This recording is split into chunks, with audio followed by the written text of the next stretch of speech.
como surgiu a Mari, né, para começar a escrever? Foi ajudando um colega meu, que ele estava desempregado, mas ele gostava de fazer poesia. Falei, vamos colocar esse livro aí na Amazon. Aí eu lembro que a gente pesquisou sobre como a Biblioteca Nacional, como registrar, como fazer diagramação. Eu que sou da TI, eu também trabalhei com Word. Tudo foi assim, quando eu vi que estava fácil o acesso, eu descobri tudo, o caminho, quando a gente publicou, fiz a capa dele no Paint, só para você ter noção. Eu falei, gente, eu também posso. Peraí. Não, porque assim, uma das minhas metas da TI ainda era aprender a mexer no Photoshop. Eu sou daquela que, final do ano, eu elenco tudo que eu quero fazer, né, durante o ano. E assim, já fazia uns 3 anos que eu tinha colocado a meta, aprender a mexer no Photoshop e nunca consegui. Aí eu encontrei uma ferramenta paralela que ela imita o Paint e trabalha com camadas. Aí eu fui assim, foi uma transição de 1 ano. Eu fazia nessa ferramenta e fazia no Photoshop. No Photoshop eu apanhava, mas assim, nunca desistindo. Sempre tentando fazer a mesma coisa. Aí eu fui resgatar outro dom que eu tinha, que era desenho. Eu sou desenhista também. Eu, na minha época do colégio, eu desenhei mangá, né? O meu forte é mangá. Mas eu tô aí há muitos anos enferrujada.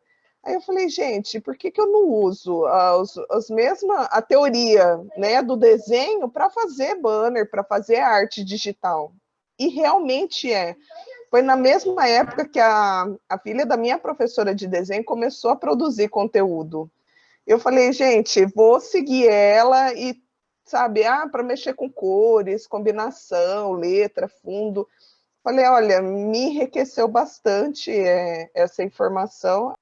Aí que eu percebi que os livros mais enxutos, além de ser o que eu estava gostando de ler, era o que eu gostava de escrever. E era o que combinava para leitoras que têm o mesmo ritmo que eu. Tá aqui, ou tá dona de casa, ou trabalha em casa, ou tem filhos, ou tá ainda, acabou de ganhar neném, está amamentando, porque eu lia muito enquanto amamentava. Eu estava lá com o celular lendo o livro. E assim, o tempo de fazer isso é umas meia hora, 40 minutos. E uma coisa que eu não gosto é ficar com o mesmo livro mais de um mês. Eu fiquei mais de um mês do livro, o livro pode ser ótimo, mas dá aquele desânimo de assim, nossa, eu não lembro mais nada. Aí eu falei assim, vou tentar criar histórias mais enxutas, que eu também me aventurei com contos, eu escrevi mais de 30 contos, em homenagem às minhas leitoras, e como a receptividade foi muito grande, eu falei assim, é nisso que eu preciso investir, em histórias enxutas, algumas mais curtas, apesar que eu tenho, né, um calhamaço que eu escrevi nesse meio tempo, mas foi bem assim, eu ainda não tinha amadurecido, eu escrevi e engavetei. E hoje eu falo, é 40K. Eu sou a escritora que eu sempre foco minhas histórias em 40K, ou menos ou um pouquinho mais. Ela só extrapola quando eu realmente estou muito empolgada, ou quando veio aquela inspiração sobrenatural para escrever mais. Mas o que eu realmente me encontrei e foi testando, né? Eu testei contos, as novelas, né? Que a família Valentini são novelas, os romances. Esse do CEO, eu percebi que histórias de CEO eu posso me aventurar nos romances. Os outros tipos de histórias, se eu fizer mais curtas, também vai ter boa recepção. Tem que testar. Só que como a gente testa, né? Escrevendo. E como e aí vem trago da TI, eu sou muito de exemplo.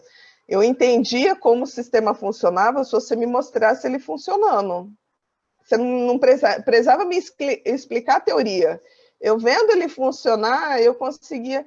E eu trouxe isso para a escrita. E para testar, né? Romances muito grandes não dá para testar. Então, eu fui testando com contos, novelas, fui vendo a receptividade, fui vendo os temas que as leitoras mais gostavam. Foi realmente um laboratório que eu fiz. Pois acho que vai aos poucos a gente vai se adaptando. Não tem como agora eu sou escritora, eu vou trabalhar dessa forma. porque a escrita a gente não aprende na faculdade, né? Não existe oficina de escrita criativa, pós-graduação de escrita criativa, mas não existe uma formação específica para isso. Então, assim, é testando, que é depois que você entregou um livro, você analisa tudo que você fez no livro, todas as estratégias que você usou, o que deu certo e o que não.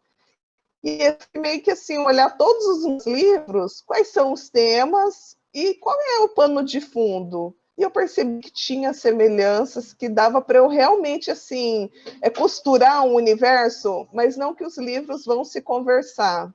Aí que eu puxei da Marvel, né? Mas o elemento de fundo, a pessoa vai conseguir reconhecer que é naquela, vamos dizer, igual o Luke Cage com a Jessica Jones, né? Não, o Punho de Ferro. Eles estão em Nova York, mas cada um em um bairro. Em algum momento eles vão se cruzar ali, ou vai ter alguma referência. Eu tenho um livro que fala das Ilhas Maldivas, e eu sempre cito o resort que se passa a história. Então, assim, aquele resort das Ilhas Maldivas, a gente comenta, né? Ah, eu vou lá tirar férias das Ilhas Maldivas. Mas o livro também e faz referência a esse livro que existe.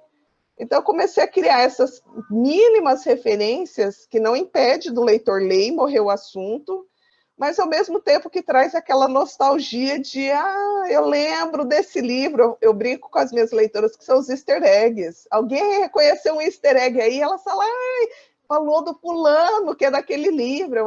Isso aí. Que aí traz, resgata a nostalgia. E quem lê todo o universo, quem lê todos os livros, aí consegue ter uma visão bem ampla. Mas eu acho que assim, não está nem maduro o suficiente para eu conseguir apresentar isso para o leitor. É uma coisa que eu visualizei uns tempos atrás e que agora eu estou amadurecendo. Agora, em todo livro, eu vou pensando em qual ambiente ele está, que ele se encaixa. E já estou introduzindo, que eu sei que assim, aos poucos, depois eu vou conseguir colocar um mapa e colocar, olha, esses livros são daqui, eles falam sobre essa temática, esses. É bem assim, eu vou testando. Eu percebi que assim, eu funciono testando. E provavelmente eu vou trazer algo extra depois do livro lançado. Queria que você falasse também dessa relação que você tem muito próxima com as leitoras. Porque desde que você criou o Resenha Nacional, mas isso foi lá no começo. Então, assim, a proposta era realmente resenhar o livro das outras pessoas, mas a partir daí você criou a sua própria fanbase e a sua rede de relacionamentos, né? E isso é uma coisa que você mantém até hoje, né? Imagino. Então, assim, boa parte do seu tempo hoje, já que você é escritora em tempo integral, não tem mais o TI para se dividir, então imagino que parte do seu tempo é escrevendo os livros, óbvio, mas uma outra parte é cuidando dessa fanbase e estar ali sempre conversando com elas. Como é que está sendo aí, como é que é isso para você, esse relacionamento tão próximo com as leitoras? Se o quanto dessa proximidade te interfere tanto assim, que você também falou que é muito ansiosa, por exemplo, quando você publica no Wattpad, já está tudo pronto, né? Mesmo que as pessoas venham, leiam, gostem, queiram sugerir, mas agora já é um pouco tarde, porque já está pronto, né? Então, como é que é essa relação? Porque as pessoas querem interagir com você e elas querem que a opinião delas, de alguma forma, mexa na jornada do livro, mas na maioria das vezes o livro já está pronto, senão você nem teria divulgado ainda. Ou você gosta, ou você mudou isso com o tempo. Agora você acaba deixando o leitor interferir mais. Eu fui me adaptando. Inclusive, eu ter um grupo de leitoras foi o ano passado que eu criei. Eu tinha uma grande resistência justamente por isso. Como eu vou conciliar ter um grupo de leitoras e estar sempre ativa? Porque quando eu começo uma coisa, eu vou até o final, e no caso, um grupo de leitoras não tem fim. Esse vai continuar enquanto permanecer. Então, assim, eu sempre fui mais resistente.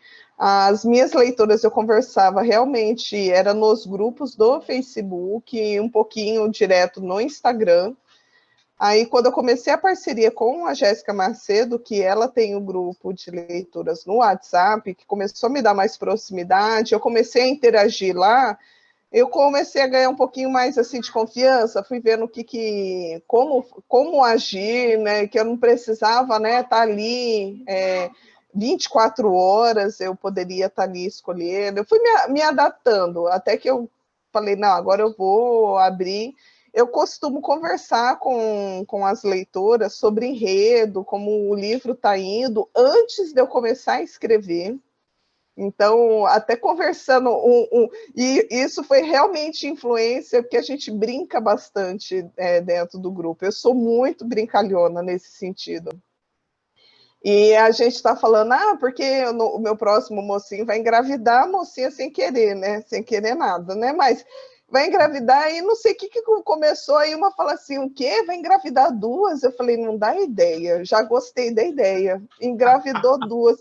E é engraçado que assim, ela falou, já veio o insight, porque eu estava mesmo assim, ainda precisando desenvolver, e eu falei, gente, verdade. Poderia ele estar lá com uma no pé dele, que não é verdade, né? E a outra, falei, olha, ainda vai dar um tom cômico, e foi e assim, eu falei, e ainda obrigada, você perguntou brincando, mas acabou influenciando. Mas depois que eu estou no desenvolvimento, eu compartilho um ou outro corte bem resumido, eu sou bem assim, zero de spoiler, enquanto eu estou escrevendo. Justamente por isso, porque durante esse tempo que eu vim trabalhando com a escrita, eu já trabalhei com betas, já trabalhei no Wattpad, já trabalhei em parceria, escrevi livro com outras autoras, e eu fui percebendo como que eu funciono, como funciona para mim. E se eu estou no meio do livro e o livro não está legal, e eu recebo esse feedback, às vezes eu vai na força do ódio, termino e esqueço o livro. Às vezes eu fico bloqueada de realmente, assim, de duvidar, porque é uma coisa criativa, por mais as pessoas falando, você já é conhecida, qualquer coisa que você lança, as pessoas leem. Eu falo, então, nem sempre. Eu preciso trabalhar muito bem o marketing, muito bem a entrega desse produto para o leitor, porque se eu não fizer direito, ele não vai ler. Se eu não fizer direito, ele não vai dar aquela oportunidade, olha, eu não leio fantasia, mas vou dar oportunidade para a sua. A leitora só deu porque em algum momento, em algum compartilhamento de informação, eu incitei a curiosidade dela. Eu mostrei para ela que, assim, é algo que ela vai gostar de ler. Agora, só não, vai cair do céu, não vai. Isso aí eu tenho bem certeza, não é todo tema também. Então, eu sempre, quando quero escrever um livro, eu já vou pensando em como eu vou entregar isso para o leitor para atrair. Então, antes de escrever o livro, eu até converso com elas, que elas querem saber qual é o próximo lançamento, que vai vir, que o próximo é parceria com a Jéssica, e lá no grupo da Jéssica, ela está compartilhando, ela já é mais solta nos spoilers, então aí as pessoas vêm atrás de mim, mas e aí o seu, o que ele vai fazer? Aí eu já sou mais contida. Nisso aí eu prefiro só soltar mesmo, depois que está tudo pronto, justamente por causa dessa questão, olha, é assim, já foi, eu sou muito Bill Gates, não Steve Jobs, eu arrumo no próximo livro, se achou algum defeito assim de construção mesmo, que realmente incomodou o leitor, eu falo, arrumo isso lá no próximo, esse é o que tem que ser.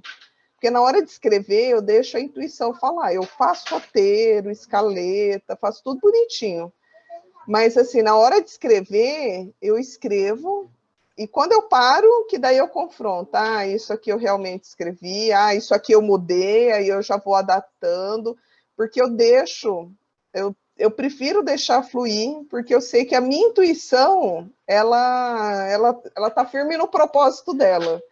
Então, muitos livros, até que eu termino de escrever, eu falo, putz, não gostei. Eu não descarto ele, não. Eu deixo ele na gaveta. Em algum outro momento ele vai me chamar. A história é engraçado que assim, o enredo vem de novo na cabeça. Aí você fala, deixa eu dar uma espiadinha aqui. E eu acho que nunca tive um livro que eu fui reler e eu falei, nossa, que chato. Realmente, acho que é porque não era o momento. Eu falo, olha, na hora de lançar o livro, eu vou totalmente intuitiva. mas eu percebi que eu já não consigo mais trabalhar com influência. Até eu tenho ainda quem faz betagem, quem faz o copydesk, mas eu só vou olhar as anotações quando eu terminar. Porque enquanto eu estou escrevendo, outras pessoas estão usando o mesmo arquivo que eu, fazendo anotação, colocando os apontamentos, mas eu só vou ver quando eu termino. A não ser que seja algum erro de sequência, que daí a pessoa vem direto no meu WhatsApp e fala, ó, Mari, tá aqui, ele já conheceu a pessoa e você está falando que não conheceu ainda. Aí eu arrumo direto, mas qualquer outra coisa eu termino. Quando eu termino o livro, aí que eu vou ver, eu me sinto mais confortável de ajustar quando eu tenho ele completo. Até porque daí eu vejo se assim, eu deixei esse mistério intencional porque vai ser resolvido lá no final. Eu coloquei essa coisa absurda, porque esse absurdo lá no final, eu tenho muito disso. Você vai começar a ler, se você parar no meio do caminho, muita coisa você não vai entender. Eu deixo para explicar lá no final, eu resgato, sabe? Eu acho que é do storytelling, né? Você apresenta o elemento lá no início, aí você resgata ele lá no final para você entender. Eu gostei muito de trabalhar assim, e é engraçado que até minha intuição já está trabalhando assim também, de fazer referência, e lá no final você resgata aquela referência e você fica... então era por isso. Adoro essa sensação de nem toda leitora, tem leitora que fica brava comigo, viu? Por quê? Eu não entendi, tá faltando informação. Mas é assim, é que eu gosto desse. E não é muito complexo, tá? Quem lê não tem muita complexidade. Mas ainda quem faz a leitura muito dinâmica realmente acaba passando despercebido. Para escolher qual livro físico, acho que o primeiro que o autor vai fazer vai sempre ser aquele, né, que vai dar emoção. Depois que isso vira um negócio, não tem como só ser pela emoção. A gente aproveita as gráficas que fazem produção sob demanda. Estou aqui torcendo para a própria Amazon, né, vir com essas gráficas dela, que daí eu faço a diagramação e deixo lá, vai ser muito legal. Hoje é possível, mas vem lá dos Estados Unidos e o preço fica bem salgado. Mas enquanto Bienal, realmente buscar uma parceria com alguma editora, mas quando a gente fala sobre parceria com a editora, tem que pensar dos dois lados, não dá só para ver só o lado do autor, nem só o lado da editora. Então tem que pesquisar, conversar com outros autores da casa e saber se realmente vale deixar lá o seu livro, porque numa Bienal, além de ser vitrine, além do contato com o leitor, é uma forma de estreitar os laços e fidelizar ele para ir comprar, e não só produto digital, como produto físico. O leitor que compra seu livro físico é porque ele realmente quer ter aquela versão de colecionador dentro de casa. Como eu, na hora que eu fui começar a trabalhar, esse meu trabalho, a escrita, eu precisava saber minha produtividade, por quê? Como que eu vou saber... Se eu for decidir fazer uma série, quanto tempo eu demoro para escrever um livro? Para um livro, outro, quanto tempo? Isso sempre foi uma coisa que veio da TI, né? A gente precisa saber o tempo de desenvolvimento e a gente nem sabe o que precisa fazer. Então, estimar sempre fez parte. E eu comecei a fazer isso, comecei a anotar todo dia o quanto que eu escrevia, o tempo que eu escrevia. Foi até engraçado que foi assim que eu adaptei o tamanho dos meus capítulos, porque 1 hora de trabalho é um capítulo que eu escrevi. 1 hora, né, no tempo ideal, fazendo certinho, sem desviar o foco. Então, eu criei padrões próprios meus de acordo com o meu ritmo de escrita. E, assim, eu também eu busco informações como ter foco, qual é a melhor forma de trabalhar em casa. Nós, autores, nós somos empresários autônomos, a gente precisa estar sempre se atualizando, não só de escrita, mas também administração, economia, marketing, a gente tem que estar todas essas informações, a gente é nosso próprio chefe. E eu trouxe, aí eu percebi que eu comecei a agir conforme eu agia no desenvolvimento de software, que é pelo Scrum. Eu peguei o livro, que é é o macro, minha problemática macro para ser resolvida, e dividi em pequenas tarefas que eu poderia estar concluindo em um dia. E aí que eu comecei a ver que, assim, eu poderia escrever 1.000, 2.000, 3.000 palavras, já cheguei dias de 10.000 palavras. Quando a gente está mais inspirado, com certeza a gente vai escrever mais, só que quando a gente torna a escrita um hábito, não existe tela branca na nossa vida, porque a gente tem um hábito de escrever, então a gente confia que assim que eu sentar e escrever, vai sair, porque todo dia eu trabalho assim, eu não preciso ficar alimentando a insegurança do que eu vou escrever o próximo passo. Não, isso bem natural. Mas aí foi realmente desde de 2018 para cá que eu venho aperfeiçoando essa rotina. Ainda bem que eu deixei, assim, eu produzi o tanto que eu queria nesses momentos de surto criativo, porque esse ano eu tive uma grande queda na produtividade. Mari, mas eu nem percebo, né? Tá lançando no mesmo ritmo. Pois é, mas conforme eu vou escrevendo, eu não saio publicando tudo, porque não funciona assim o processo editorial, né? Eu vou lançando, eu vou escrevendo e vou escolhendo. Agora eu tenho a oportunidade de escolher o que eu vou lançar. Não preciso escrever para lançar. Eu vou escrevendo, vai vindo as ideias. Quando eu vejo o momento oportuno, eu faço esse lançamento. Então, para o público, não parece que eu diminuí a produtividade. Comigo, eu diminuí. Eu acho que esse ano, por exemplo, eu escrevi 2 livros só de gaveta. Ano passado, eu escrevi 10. Então, assim, realmente é conforme a gente vai fazendo ritmo, a gente vai se conhecendo. E eu trouxe isso da TI. Aí, quando me perguntam, né, qual que é o seu segredo, meu segredo é que eu vim da TI e eu sou muito focada, determinada e né, vulgo teimosa. Para alguns teimosia, para outras determinação. Então, quando eu falo eu quero fazer, eu sento, eu faço, não tem reunião, não tem almoço em família, não tem nada. Eu vou até concluir. Até brinquei essa semana com o marido, olha, me esquece até semana que vem que eu preciso resolver meu cronograma, aí depois eu tô a Mariana volta, deixa a Mari Salles focar. Por quê? Porque é uma coisa que eu gosto. Não é trabalhoso, demanda tempo, eu fico estressada, às vezes, né? Não consigo dormir, mas é uma coisa que eu gosto. Então, vale a pena todo esse estresse, toda essa dinâmica que às vezes eu preciso estar lá atropelado, vale a pena porque eu gosto do que eu faço. E só de pensar de ter que voltar para a TI, eu falo, não, eu prefiro ficar aí uns 2 dias escrevendo, desesperada. Não, deixa a TI lá, a TI foi muito bom. Eu ainda gosto da tecnologia, sou Team Microsoft, só para entrar no caos, né? Porque todo mundo é Apple, não. Eu sou Team Microsoft, e quando vou na Bienal, eu tiro foto lá no stand da Microsoft. Fantástico.